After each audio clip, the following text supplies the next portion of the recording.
that big Warriors comeback in the last few minutes. Yeah, I'm sort of happy and sad, It sounds weird. I told him in the change room. I thought for the 60 minutes we played in the beginning we were outstanding. I thought it's probably the best rugby we've played in a long time. Defensively, we had their number.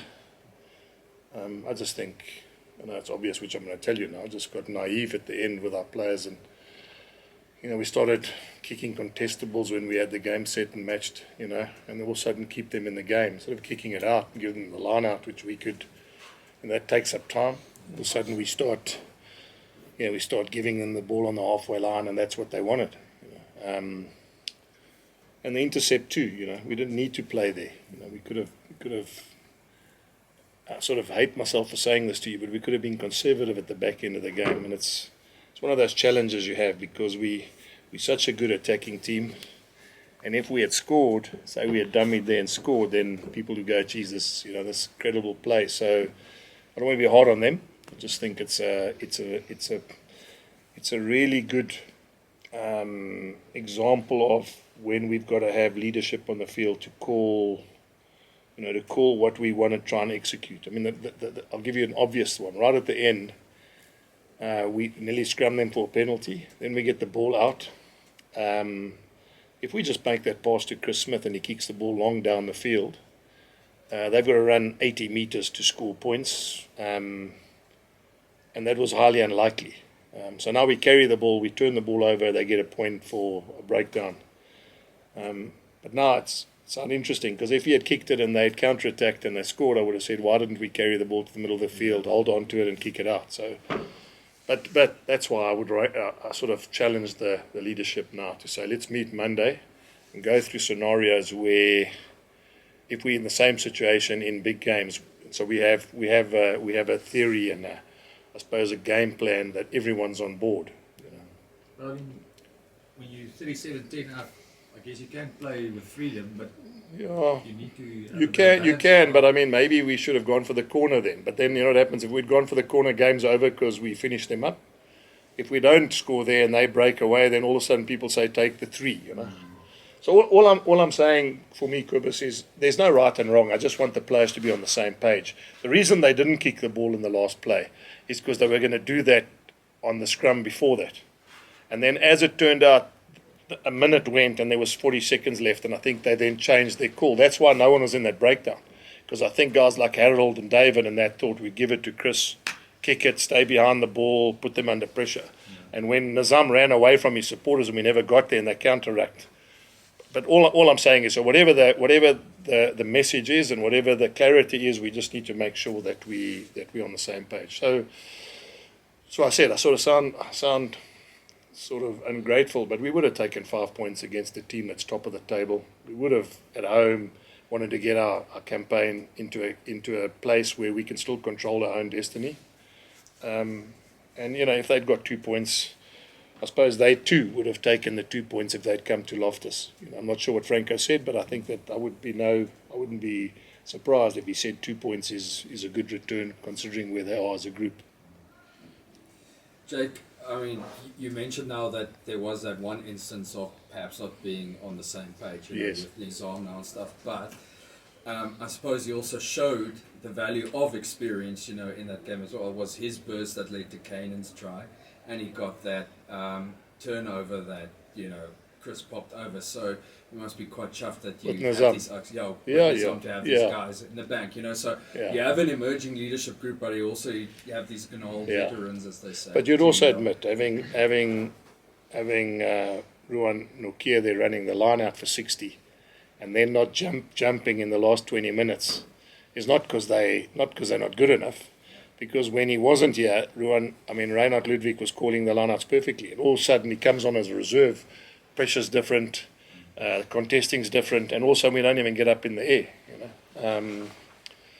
It is, when you're a coach, you sort of look at that game and you think, flip, But we're going to play them again. And if you give me the first 60 minutes again against them, then I'm happy. Because I think that, we showed in 60 minutes that we're good enough to beat them. With a view to the playoffs, do you, in your messaging to the players, focus more on the first 60 or the last 20?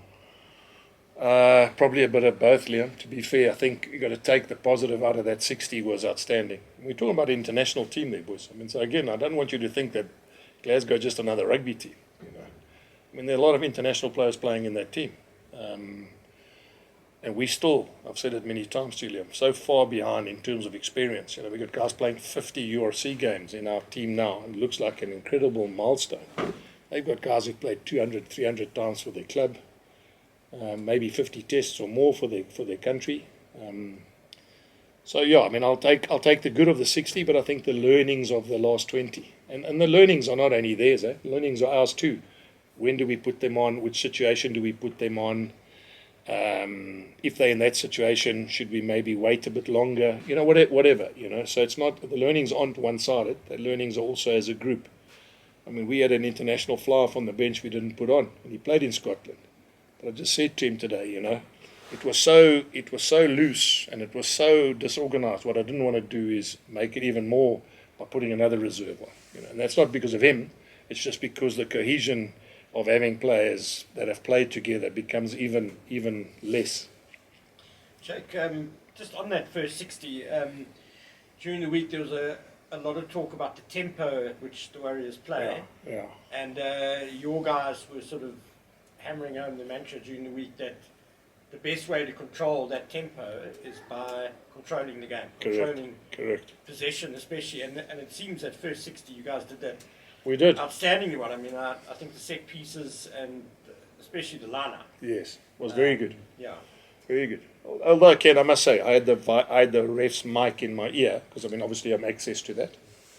And I think 6 or 7 times I said, if you do it again, lie down 5 meters from the try line, I'm going to have to.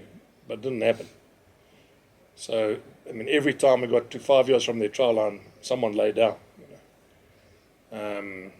And I think that people need to be aware of that. It's like anything. It's not something people don't know. Altitude, playing at 2 o'clock in the afternoon in a South African game, comes with challenges that teams have to adapt to. And so, you know, him saying 5 times, 6 times, I got it, I'm going to tell them, and they continue doing it, is something that I suppose they're going to have to look at, because, you know, refs are, and he's a very good ref. I mean, I think he's reffing his 100th game next week in URC, so he's not an inexperienced guy, but that in itself just shows you how tough it is for referees to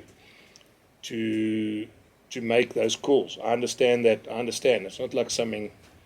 But maybe, you know, penalty early on, if the number 2 lies down for the 4th time in 3 minutes, then maybe that's it. Then you've got to go off and, you know, or penalty, and you've got to go to the sideline and you've got to get sorted out by the medic. Maybe that would be the way that we would want it. But I have also been in games where we also under the pump and we need to slow it down a bit. So I'm also not naive thinking that it's only one-sided. It's just actually a bit of a word perhaps on Chris Smith, Jake. I mean, he's hugely experienced. I mean, he probably knows the system, given that he was part of your build-up, you know, from the start, you know. But just must be so valuable to still have him, you know, actually in the system, you know, particularly when you have your Angus and out still, you know. And he, to all intents and purposes, he actually gave you guys the buffer to see it out. Well, I mean, he kicked that conversion from the touchline. Exactly. So, I mean, that's all of a sudden instead of 7-5, 7-all. A penalty on his own half, he kicked it over. I think you're right, Hans. I mean, I think people they need to understand how important he is to us. And when you don't have Goosen, to have a guy who's been in your system for so long, and I think that's why I said it's so hard for Yaku. I mean, Yaku will get there. I've got to rate Yaku really highly. And he will but he needs time with the group and he needs time with the combinations. He just came late. Chris has settled in 3 seasons now with this group of players. And that's why you have confidence with this whole cohesion and time together in training. You know? So the fact that he's got he's got a 90-odd something kicking, you know, record, but is invaluable to us. I mean, the fact that he's nearly, I think he's one of the next players to play 50 times for URC, which, if you consider we've got a guy like Johan Goosen who's played 10, and Mornay, Steyn was here for a while. It's not a bad return on a guy that no one thought would get close to 50 games. Coach, I realized by 60 minutes there were 2 penalty incidents where you decided to go for the post when Yes. you put on the opposition neck. Is that an instruction from you, or was it the guys calling that from the field? Was there a reason behind, trying to get this 5 points? Yeah, it's a little bit of both, because I said to them in the change room now, I don't ever challenge them if they say corner and they go, or if they go poles, because they've got to have a gut feeling for it. I think the logic there was we already had 4 tries, we had a bonus point. All we had to do is keep the scoreboard ticking and make it difficult for them to come back and score 3 tries, which they did. And that for me just shows naivety of, there's no use Chris going, okay, I'll go for poles, and you set the scene and then you don't execute what you've just tried to set. So it's a little bit of both. I mean, I'd like to believe that it's what I coach them in the time that we're together. And it's not just on the spur of the moment, go for poles. When I look at them and Chris says, right, we're going for poles, I go, okay, he's got it. He understands 3 becomes 6, and all of a sudden the gap becomes bigger and bigger, which means the captain, the kicker, everyone on the same page as me. I share a story with you. I was coaching in Japan. We played at Kubota. We played against Franz Ludiker's team. Franz Ludiker thought we were going to maul and kick everything, and we ran from everywhere, and Gia Aplan scored, I think, 4 tries. By half-time, we were 40 points ahead. And then we defended, just after half-time, we defended for about 5 minutes, literally 5 minutes. And we got a turnover, and the scrum-off ran, tapped the ball, and started running again. And we ended up winning the game 52-46 or something. And the message I gave them is, boys, what did you do? They said, no, but you told us we need to run at them and not play line-outs and not maul. And so sometimes you underestimate the message you give in the beginning of the game. Once you've won it and it's 37-10, you don't need to do what you prepared before, because you've done your job. Now you need to manage the last 20 in a completely different way to how you would have played the first 20. And just looking at the log, this was probably, according to the log, your toughest assignments left. Yeah. Do you more or less feel as if you've done enough now for that home playoff, and what becomes the mandate? No, we actually don't, because the 2 points that Glasgow got now makes it difficult. If they got nothing today, then it becomes, I wouldn't say easier, but then numerically there's an opportunity. They've got Zebra, and let's also be fair, guys, they play Zebra twice. No one's fault. Zebra consistently they've won 1 game and drawn 1. Last year they didn't win a game. So when you look at the log, if you have a situation where Edinburgh and Glasgow play Zebra twice, and I'm not knocking them, I don't want you to write tomorrow about it. It's just Zebra historically the last 3 years have struggled as a franchise. They play Zebra, which means that in effect is, if they win, that's 10 points they get out of the Zebra game. And that's a massive amount. When you start the comp and 2 teams in that franchise or in that conference get 10 point start, it means you've got to beat 2 of your local derbies by 5 points. And that, as you can see, our local derbies are tough games. So, you say mission accomplished. We got Sharks away. They could be European Challenge Cup champions by the time we get there. Benetton they had our number in the Rainbow Cup final a couple of years ago. A lot of those players play for Italy. Then they've gone on and won some games in the Six Nations. So yeah, I don't for 1 minute think that we've done enough. We got to make sure that we are playing our best rugby by the time we get to the back end of the competition, and it is now. That's where we want to be. I think the last few seasons you frequently reminded us about the lack of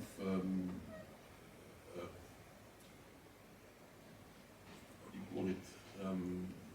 In your squad, you've got a young squad and you've got young players. Yeah. We saw the last few weeks quite a few important re-signings and signings. Yes. You must be happy now. This is a general question. Yes. You must be happy now. You can plan now for the next 3 years actually. Yeah. And by 2027 you should have been. Yeah. You're top 4 now.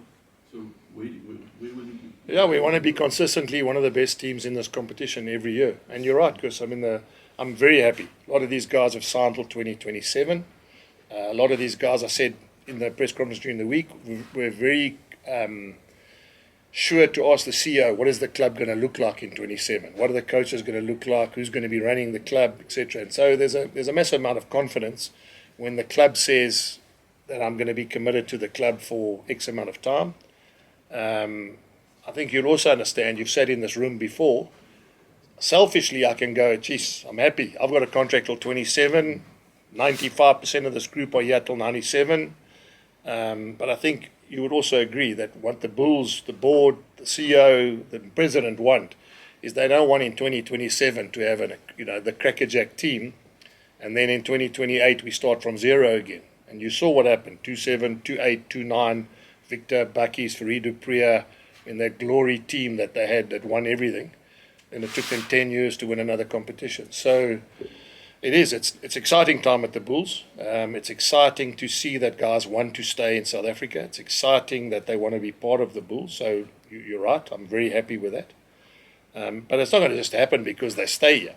I mean, it's now my job is to make sure we get them better, make sure we add to whatever we need to in our group. But it is a nice place to be. It's a nice place to be as a union where the board, the president, the CEO, and everyone, even the players, are under an understanding that exactly that. Where do we want to be in 27? And if it means we want to be the best, well, then we mustn't be embarrassed about saying we got to work hard and become the best. On that score, if you grow tired of the tracksuit, is there a position that you see yourself in? Yeah, I probably won't get tired of tracksuit, to be fair, Liam. I mean, I know people, I'm the director here, but I'm still hands-on coaching. I'm still on the field every day. I still have input into every part of the game. I think the difference is I also oversee the juniors, and I also oversee the recruitment of the kids that we want to get into our club.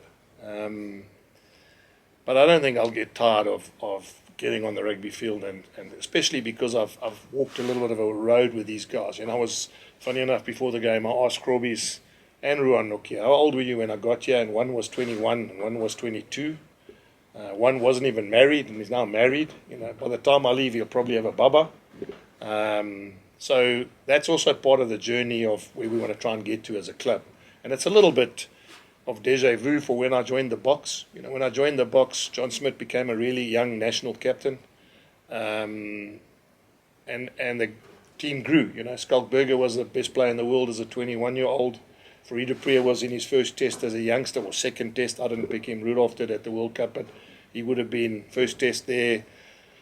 Guys like John Smith, guys like Pedri Vandenberg, guys like Francois Steyn, those guys became big household names in South Africa. So I'm going to answer by saying I don't think I'm going to get too bored on wearing a tracksuit, because I know the lengths that this group of players can get to, and I would really like to be part of it for as long as I can. So just one question for me. Just has Christian done the course that he has to do? So he's available. He's available for next week. Passed his course. Got a letter from World Rugby, whatever the recommendations were, whatever he had to do. Got the go ahead that he'll be available next week. So that's quite nice. At least we get him back for next Saturday as well. Jake, the forwards as a whole were obviously outstanding, but maybe just a word on that loose chair of Marco, Elrich and Cameron. Is that sort of your first choice loose chair now, because they really seem to be as a combo, Ken? Yeah, I mean, but let's not forget I've still got Marcel coming back, and I mean he's a Springbok. I've got Johannes Kirsten, who's a winner of the European Cup, coming back, and I'm talking about available, soon. I think one thing I'm sort of happy about is that whatever combination we've put on, we generally have got quite a good return. Some would argue when Cameron played 6, did we get the same outcome? Or maybe it wasn't Cameron that wasn't playing well at 6. Maybe it was the 7 and 8 that never complemented the role he had to do as 6. I mean, Josh van der Vlier, he reminds me a lot of Cameron, or Cameron reminds me a lot of Josh van der Vlier. And we know what impact Josh van der Vlier has made as a 6 flanker for Ireland and for Leinster. But, it's not a one-off. It's not like, is he good at 6? And you've got to make sure you have the right 8 and the right 7 that plays with him as well. So I was quite excited about that loose forward combination. There's a lot of everything in that combination. There's physicality, there's height in the line out, there's pace, there's hardness at the breakdown, and so that combination works. I mean, when I say works, it worked for this weekend. Whether it's going to be a combination that has to run out every single Saturday, I'm not so sure. But I was actually very happy. And considering Cameron turned 22 yesterday, and I think Ulrich's 23. So, it means that if we can keep them for 3-4 more seasons, and all of a sudden, Ulrich's got 100 games and Cameron's got 50 games, then the picture changes as well. Jake, you talked about the altitude the other day, and the Warriors seem to get a second win at the end of the game, which is unexpected a bit. No, that's just because we were poor. I mean, we gave them, it's like anything. You can be tired as you are, and if you all of a sudden got a chance to score and win, then all of a sudden you find second wind, It's like people run the comrades. You're walking, and all of a sudden the cut-off time comes and you start jogging again.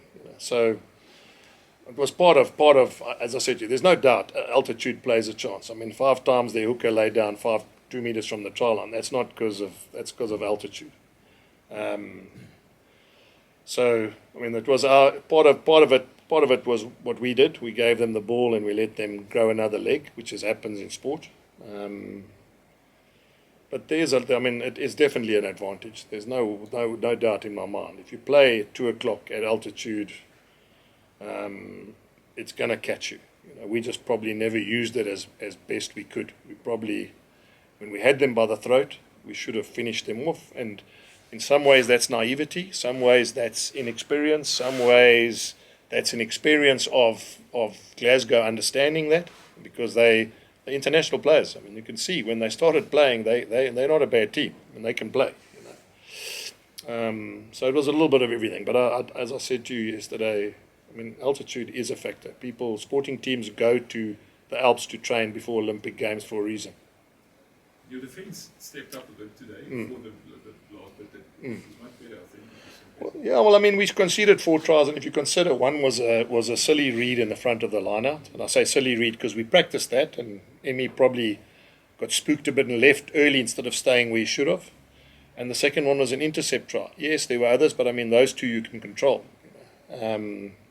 So defensively, there were sets that we were really strong. I thought there were times where they never looked like they were going to get through us, which is always also, it's a nice thing to sit as a coach and get the feeling that they're not going to either outwork us and they're not physically going to go through us. So it was an area that after 55 minutes we really felt comfortable that we had stopped them from getting, because you said it as well, they're a good attacking team. They're really a good attacking team. Jake, unfortunately, we missed a large portion of the presser, but I'm assuming all relevant questions have been answered already. But with the comeback from the Warriors, would you be concerned how your troops went about their business at home, the latter parts in this game, especially with the most teams approach remaining games who are coming with that playoff mentality to remaining fixtures and taking into consideration the playoffs as well? Yeah, Nathan, you missed it. I just said, no, I'm not happy. I mean, obviously, they're a good team. We probably were a bit soft and probably naive in the way we managed the last 15, 20 minutes. And we let them back into situations we should never have let them create. But would it be a concern for you moving forward? No. It's not a concern. It's not a concern, but it's obviously something we're going to have to work out, because I think when you play against good teams, the job's not done until you finished it. All right, and then my final question, Jacob, when you came at the Bulls a while back, I was listening with the press conference now. The leaders back then, the likes of Dwayne Vermeulen, spoke about the struggles of adapting to the new system you brought in, and to now you've been you obviously final and another successful season now with a few domestic trophies on the way. How pleased are you to see the progress of the union in back office, the players and development within the union in the junior ranks, especially the conversion of players from junior rugby to the Bulls senior side? Okay, good question, Nathan. That's not where I come in. The bottom line is, if we only allowed 55 contracted players, we can have the best juniors for 10 years. You've got a problem, because you can't keep your juniors here. And until that changes, all we can do is sign the 55 players, stick to the salary cap, which I think is important, because that's why there's a salary cap. And you know, we can keep winning juniors, which is fantastic for the junior age groups, but at the same time, you know, you can't keep every junior player, which in itself creates a problem as a bottleneck for the senior side. Ashfaq? Thanks, Unga. Hi, Jake. At 31-10, I know it was understandable they went for the 3-pointers with that last 2 penalties with Chris. But do you think maybe the guys could have gone for more liners and more tries? Because I see now that the points difference is actually only 4 in terms of points difference between the Bulls and Warriors, 177 to 173. Yeah. In fact, I don't know the answer to that question, because if we had gone to the line out, thrown it in skew, they got a scrum and ran the whole length of the field and scored, then probably you would have said, why didn't you take the 3? So, I mean, that's the risk you take when you're a coach, you know. Afterwards, it looks like you should have gone for the corner, but if we threw it in skew and they ran the whole length of the field as Toulouse did to Northampton a couple of weeks ago or last week, then people would have been saying to me, why didn't you had the bonus point, you had won the game, why didn't you go for poles? Okay, cool. Just one more. Stedman Gans, I haven't heard anything about his situation. Yep. Where is he at now? I mean, he's been out for a while. Yeah, he's had an injury. He's hurt his knee. He'll be out until the Currie Cup. Ashfaq, he had an operation on his knee probably about a month ago, maybe just over a month ago. Probably should have told you guys, but didn't really want to give you my team before we played the Stormers. Thanks, Jake. Well done today. Thanks, guys. Thank you.